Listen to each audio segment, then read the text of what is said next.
주식 투자 심플하게 충분하게 스텝스. 코스메스라는 콜마가 중국 소비자들한테 이제 인식을 바꿔줬기 때문에 단순하게 한 품목 가지고 2, 3년 쓰는 게 아니라 다양한 품목. 그렇죠. 뭐 봄이 되면 화이트닝, 여름에는 수분, 가을에는 뭐 필링. 양적 향상이 더 있었던 거네요. 질적 그렇죠. 향상도 예. 있지만은. 근데 그런 화장품 용기 업체를 굳이 콜마가 직접 인수했다는 건 어떻게 화장품 시장에 직접적으로 뛰어들겠다는 얘기인가요? 글로벌 많은 브랜드들이 일단 원스톱 서비스를 원해요. 화장품 성분과 용기는 궁합이 맞아야 돼요. 아, 그런 것도 있어요? 지금 러시아가 전쟁이긴 한데 한국 브랜드는 상당히 기회가 있어요. 대기업들은 상당히 많이 빠져 있고 제재가 돼 있지만 실제 중소 브랜드들은 지금 제재가 사실 없어요. 아, 네.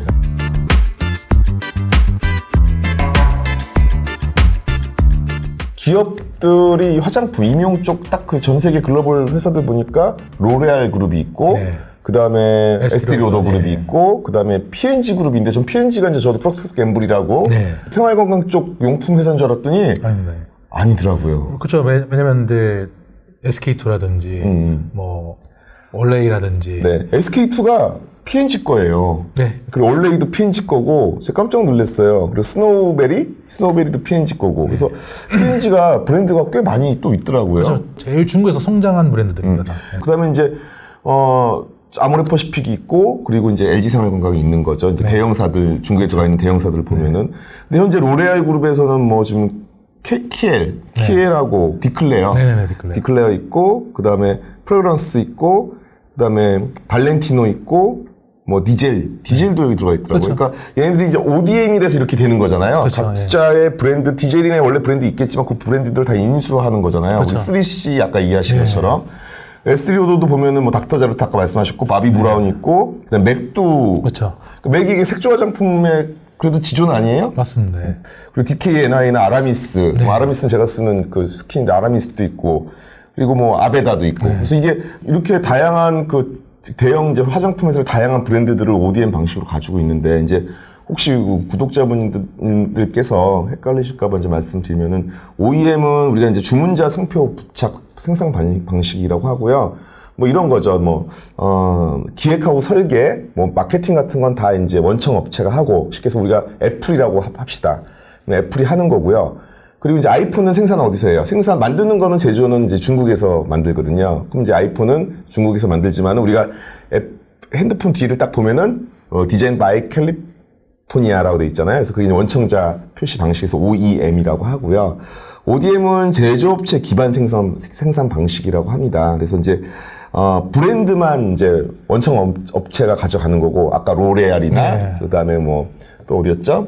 뭐 저기, 에스티로더. 에스티로드나 하고, 생산이나 이런 것도 모두 다, 보면은 그래서 거기 써 있죠? 뭐, 프로덕트 바이 코스맥스, 뭐, 아니면 프로덕트 바이 뭐 어디, 이렇게 이런 식으로 써 있는 거고, 그래서 이건 제조업체 개발 생산 방식인데, 대부분 화장품은 아까도 쭉 그 대형 회사들의 브랜드 보셨겠지만 ODM 방식으로 하더라고요. 이 화장품이 이게 반도체보다 어려워요. 그렇지 않습니까, 대표님? 저도 이 화장품 보면서 이 브랜드를 보면서 이 브랜드 보면서 아는 거가 많지가 않아요. 뭐 여기 저 앞에 계신 정 PD님은 뭐 여자분이셔서 많이 아실지 모르겠지만 제가 반도체 공부보다 이 화장품 공부가 더 어려웠습니다. 대표님도 그러셨나요? 아무래도 이제 화장품이 뭐 저는 사실 개발하는 게 아니라 유통이다 보니까 좀 그런 게 있는데 화장품을 딱 사시면 뒤에 보면 전성분이 있어요. 네네. 사실 중국 분들이 그 전성분을 보고 이제 제품을 만들고는 싶어 하는데 아까 말씀드린 한국은 그 비율까지도 다 정확하게 가지고 있어요. 그럼 누가 그 복제하면 어떡해요? 그래서 사실은 그게 좀 이슈가 있었잖아요. 전성분을 하는 거에 대해서 말들이 많았죠. 그래서 뭐 그거를 동남아라든지 중국이라든지 그걸 똑같이 만들려고 했었던 거고. 그거 되게 위험한데? 그렇죠. 근데 지금은 전성분이 이제 뭐 그렇게 돼 있으니까 뒤에 다 표기를 하게끔 돼 있고 그런 비율 어떤 게 몇 미리가 들어가고 이제 이런 거에 대해서는 상당히 우리나라 기술이 상당히 높습니다. 아, 그래요? 네. 그럼 만드는 업체들이 또 따로 원재료 업체들이 있죠? 그렇죠. 그런 회사들이 대표적으로 어디가 있나요? 콜마하고 이제 코스메스. 한국 콜마, 네, 그다음에 한국 코스메스. 네. 그런 회사들은 어떤 활동들을 하고 있죠? 아모레, LG부터 해서 그다음에 뭐 많은 이제 브랜드들을 다 해주고 있죠. 브랜드샵들 아까 얘기했던 클리오라든지 아니면 뭐 IC 패밀리라든지 뭐 이제 이런 부분들에 대해서 이제 다 ODM을 해주고 있는 거죠. 그럼 중국에서도 어떻게 잘 하고 있나요? 사실 중국에서 두각을 내토했던 거는 코스맥스입니다. 코스맥스예요. 왜요? 광저우하고 상해에 이제 공장이 있고요. 사실은 이제 아까 말씀드린 것처럼 우리나라 이제 브랜드들이 코스맥스를 상당히 좀 부정적으로 얘기를 많이 했어요. 왜냐면 중국 현지에서 퍼펙트 다이어리라든지 현재 중국에서 상당히 급성장하고 있는 브랜드들을 직접 ODM을 해주고 그 한국에서의 그런 색조 제품들을 그런 노하우를 다 이제 퍼펙트 다이어리에다가 심어준 거죠. 그건 좀 안타깝긴 하네요. 사실 우리의 기술을 글로 가서 그 나라의 브랜드를 달고 판매가 되는 거니까. 근데 역으로 좀 생각해야 되는 거는 사실 아까 말씀드린 것처럼 한국에서 이런 큰 유통하시는 중국 분들이 한 품목을 가지고 2년, 3년 정도 유통을 했죠. 네. 그러다 보니까 한국 브랜드들이 좀 거기에 많이 기대했고 그걸 통해서 이제 매출 발생했는데 어쨌거나 코로나가 터지면서 그런 퍼펙트 다이라든지 이런 브랜드들이 중국 소비자를 좀 눈을 깨워줬죠. 단순하게 한 품목 가지고 2, 3년 쓰는 게 아니라 다양한 품목. 그렇죠. 뭐 봄이 되면 화이트닝 그리고 뭐 립스틱은 뭐 핑크 뭐 그런 이제 환절기 때는 뭐 어떤 제품 보습. 여름에는 수분. 가을에는 뭐 필링 뭐 이런 식으로 이제 사실 중국 소비자들도 이제 눈을 떴죠. 어떻게 보면 시장의 그 양적 향상이 더 있었던 거네요. 질적 향상도 예. 있지만은. 그래서 저희한테 상당히 저는 기회라고 그걸 생각하고 있습니다. 네. 그럼 코스맥스가 그러면 뭐 해외 그 글로벌 해외 업체한테도 원재료를 그 중국에서 ODM 형식으로 납품을 하는 걸로 알고 있는데 중국 회사뿐만 아니라. 네. 뭐 아까 말씀드렸던 에스티로더라든지. 에스티로더. 네, 뭐 계약을 옛날에 했던 걸로 저도 봤던 것 같아요. 네. 콜마도 마찬가지고요. 네. 근데 콜마는 기초 중심이고요. 기초 중심. 코스맥스는 색조 중심이라고 보시면 됩니다. 그러면은 기초 중심에 아까 마진율이 더 높으니까 콜마가 네. 훨씬 더 좀 이렇게 유망하긴 하겠네요. 상대적으로는. 그래서 연우를 인수를 한 거고. 얼마 전 이제 며칠 전에 보니까 주가가 연우가 갑자기 확 올라가더라고요. 네. 그게 아마 콜마가 인수를 한 거였죠. 콜마가 인수를 했죠. 네. 그 인수한 이유가 연우는 원래 이제 용기 업체입니다. 화장품 유리나 네. 이제 그런 용기 업체 모르시는 분들에서 제가 설명을 드리자면은 근데 그런 화장품 용기 업체를 굳이 콜마가 직접 인수했다는 건 어떻게 화장품 시장에 바로 직접적으로 뛰어들겠다는 얘기인가요? 일단은 거기서 글로벌 많은 브랜드들이 일단 원스톱 서비스를 원해요. 그러니까 부자재 따로 뭐 이게 아니라 이제 용기하고 왜냐면 화장품 성분과 용기는 궁합이 맞아야 돼요. 그런 것도 있어요? 일례로 레티놀 성분은 그냥 일반 플라스틱에다 담을 수가 없고요. 그래요? 알루미늄이 안에 들어가서 산화가 되지 않게끔. 와, 이게 정말 이게 거의 제약 수준인데 보니까. 그렇죠. 제약 수준이라고 보시면 되고요. 뭐 그런 게 있어서. 용기는 굉장히 중요한 거네요. 용기도 중요합니다. 그래서 연우를 콜마가 인수한 부분에 대해서는 첫 번째는 일단 연우의 가장 큰 고객사는 LG하고 아모레예요. 그렇죠. 네, 그러다 보니까 이제 거기 성장을 통해서 이제 인수를 해서 그 볼륨을 좀 키우려고 하는 것 같고요. 네. 두 번째는 연우의 40%가 북중미로 수출을 해요. 북미. 네. 그러다 보니까 아마 콜마도 그쪽을 통해서 이제 더 확장을 하려고 인수한 요건도 있고.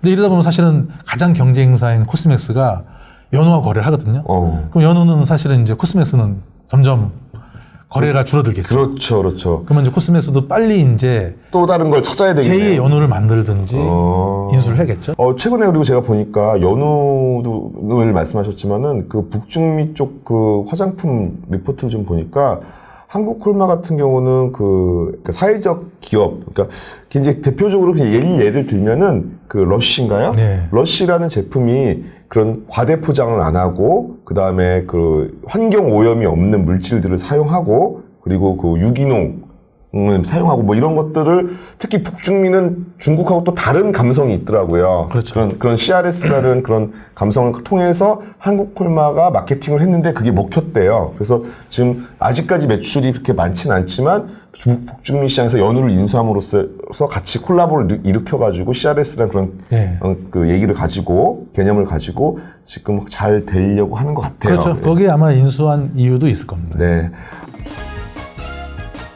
자, 그러면 이제 뭐 정리가 어느 정도 된 것 같아요. 그리고 이제 그 외에도 뭐 이치한불이나 뭐 여러 가지 회사들이 이제 뭐 한국 화장품이나 또 옛날 마스크. 그렇죠. 다 이제 지금은 리더스 헬스케어였나요? 네, 그다음에 뭐 제이준, 메디힐.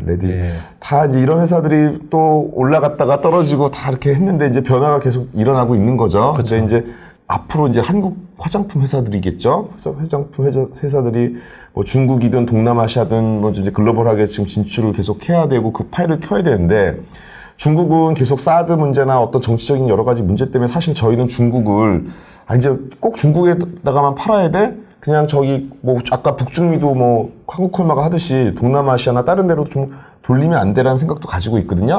근데 앞으로 우리 한국 화장품 회사들이 나아가야 할 방향 뭐 거창하지만 그런 것들은 어떻게 보시고 계신가요?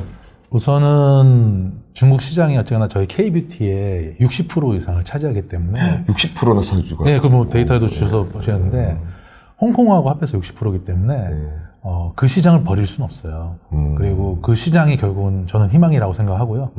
어쨌거나 요즘 최근에 어쨌거나 아까 말씀드린 것처럼 코스메스라는 콜마가 중국 소비자들한테 이제 인식을 바꿔줬기 때문에 충분히 저희가 좀 기존의 이제 영업 방식이 아닌 비즈니스 방식이 아닌 좀 새로운 방식으로 브랜드들이 사실은 이제 개편을 해야 된다고 저는 생각합니다. 네. 그러면 충분히 예전만큼 성장할 수 있다고 저는 보고 있고요. 빨리빨리 이제 트렌드가 그렇죠. 변하는 걸 중국 소비자들도 그러니까 눈높이가 높아진 거네요, 결국은. 그런 그렇죠. 그러니까 결국은 뭐 이제 그 GDP가 올라가면은 이 소비의 패턴도 빨라지더라고요. 그게 맞는 것 같아요. 네, 맞습니다. 러시아도 지금 사실 전쟁 중이긴 한데 네. 얼마 전까지 뭐 러시아에 네, 저도 러시아 쪽으로 수출을 했고요. 네. 지금 러시아가 전쟁이긴 한데 한국 브랜드는 상당히 기회가 있어요. 왜 그러냐면 대기업들은 상당히 많이 빠져 있고 제재가 돼 있지만 실제 중소 브랜드들은 지금 제재가 사실 없어요. 네. 그러다 보니까 좀 기회가 있고 뭐 그 기회를 통해서 지금 많이들 하고 있는데 아까 잠깐 말씀을 드렸지만 러시아 K 팝을 통해서 그렇죠. 한국에 대한 인식이 상당히 좋고요.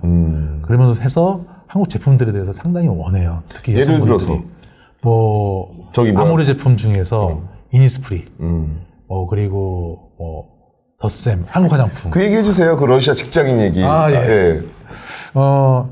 뭐 저희끼리 이제 유통하는 친구들하고 얘기를 하면은 이런 거죠. 블라디보스트에 있는 친구들은 한 급여가 우리나라 돈 80만 원. 그다음에 이제 모스크바가 한 120만 원 정도 해요. 그러면 급여 차이가 좀 40만 원 정도 차이가 그렇죠. 나네요. 이제 그러면 그 친구들이 현재 한국 화장품을 쓸 수 있는 소비자 가격은 2만 원이 넘어가면 안 돼요. 2만 원. 그렇죠. 그러다 보니까 한국에서 이제 한 8,800원 정도, 10,000원 언더 제품들이 블라디보스토크로 가서 거기서 모스크바로 이제 물류를 통해서 가지고 들어가게 되면 상당히 매출이 좋죠. 뭐 지금 전쟁을 통해서 하지만 실제로 아직도 물건들이 많이 들어가고 있어요. 아, 그래요? 네. 그리고 이런 외환 거래도 대기업들은 할 수가 없지만 지금 중소기업들은 계속 가능하겠죠, 뭐 이제 네네. 뭐, 러시아 말고 다른 나라들도 좀 있나요? 중동 시장이 상당히 큰 게 이제 중동 시장을 보려면 사실 태국 시장을 봐야 돼요. 태국 시장. 왜냐면 태국에서 중동으로 넘어가는데. 그렇게 가요? 그렇죠. 물류가? 네. 근데 이제 중동에 있는 많은 인플루언서들이 태국을 통해서 이제 물건을 가져가서 거기서 판매를 하고 그러다 보니까 최근에 이제 한국 제품에 대한 작년부터 중동에서 많은 이제 한국 브랜드들에 대해서 막 콜이 왔었어요. 근데 그건 사실 연관이 돼 있다. 왜냐면 요새 K-팝이 중동 시장에서 난리예요. 그렇죠. 저도 최근에 그 K-팝을 계속 이제 엔터를 하면서 봤더니 중동 쪽 매출도 꽤 나오고 있어요, 실제적으로. 그리고 거긴 또 좀 아랍왕자나 약간 돈 많으신 분들이 많잖아요. 그래서 거기가 그렇더라고요.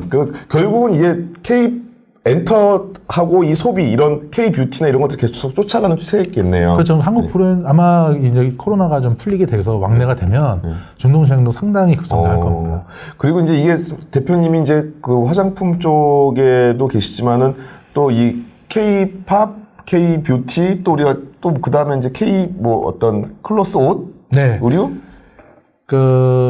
이거 제가 화장품 외에긴 한데 서울시에서 지금 막 키우고 있는 건 K 패션이에요. 패션, K 패션. 동대문만 가서 봐도 서울시에서 상당히 이제 많은 분들한테 방송을 할 수 있게끔 육성을 하고 있고요. 그래요? 예, 거기에 가서 보면 이제 다문화 가정, 뭐 한국에 이제 많은 다문화 가정들이 있잖아요. 그분들을 통해서 지원을 하고 인플루언서 교육을 해주고 그분들 자국의 그 나라의 이제 방송, 뭐 지금 유튜브라든지 잘 돼 있으니까 그런 걸 통해서 지금 육성을 하고 있어요. 하기야 돌고 도나봐. 우리가 한때 2000년대 초반만 해도 K 패션이 막 중국에 많이 어마어마하게 많이 팔리고 그랬었는데 이제 이게 다 막 복제품 막 이게 난리불 하면서 많이 좀 이렇게 가라앉았죠. 그랬는데 다시 이제 K 엔터가를 기반으로 이제 시초를 해가지고 시발점이 돼서 우리 K 뷰티도 가고 K 패션도 갔으면 정말 좋겠네요. 라이브 방송을 할 때 보면은 옷을 입잖아요. 옷을 입으면은 립스틱을 같이 팔아야 돼요. 왜냐면 오다고 이게 남자분들 잘 모르는데 그래요? 원래 오다고 뭐 립스틱 이런 거는 같이 방송을 해요. 이건 또 신세계네요, 저한테는. 네. 제가 아직 배워야 될 게 많은 것 같습니다. 네. 대표님, 하여튼 오늘 말씀 감사드리고, 하여튼 앞에 말씀하신 것처럼, 우리 한국 그 화장품 이쪽, K-뷰티 쪽이 지금 나가야 될 방향들, 그러니까 이제 중국이 일단 중심이 되는 건 맞다라는 말씀을 하셨고, K-뷰티 산업이 성장을 하려면 다변화를 해야 되고, 그다음에 속도도 좀 빨라져야 될 것 같고, 중국인들 니즈에 맞는, 소비자의 니즈에 맞는 그런 것들을 챙겨봐야 된다는 걸 말씀해 주셨습니다. 그리고 그 외에 이제 40% 매출되는 해외에도 지금 괜찮다. 네, 맞습니다. 러시아나 중동이나 아직 코로나가 이제 좀 진정만 되고 전쟁이 끝나게 되면은 좀 굉장히 발전 가능성이 높다. 그래서 그쪽으로 계속 우리가 바라보고 달려가야 된다는 말씀을 해주셨습니다. 네.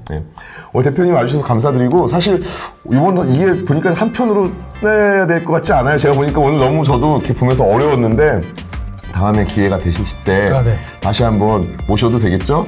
제가 지금 하고 있으니까 열심히 해서 한국 K-뷰티를 중국 쪽에서 많이 수출을 하고 그리고 성공하면 다시 한번 찾아뵙도록 하겠습니다. 네, 감사합니다. 자, 이것으로 주식 잡학사전 여의도 백화점 K-뷰티 편을 마치겠습니다. 감사합니다.